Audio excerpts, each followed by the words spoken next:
মায়া বড় অদ্ভুত। একবার জড়িয়ে গেলে বের হওয়া দায়।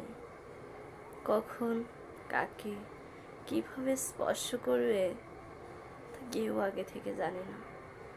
হয়তো এক চিলতে হাসি, হয়তো এক মুহূর্তের যত্ন, তারপর হৃদয়ে গেঁথে যায় অদৃশ্য এক বাঁধন। ভালোবাসা কখনো আগুনের মতো জ্বলে ওঠে, কখনো সমুদ্র ঢেউর মতো ছুঁয়ে যায়। মানুষ তাতে সব ভুলে যায়, পরিচয়, অবস্থান, নিজেকেই হারিয়ে ফেলে। শুধু চায় একটু প্রশ্রয়, একটু মানসিক শান্তি। কারো অস্তিত্বই তখন পরম প্রাপ্তি হয়ে দাঁড়ায়। একসঙ্গে থাকা মানেই পুরো পৃথিবীকে আপন করে নেওয়া।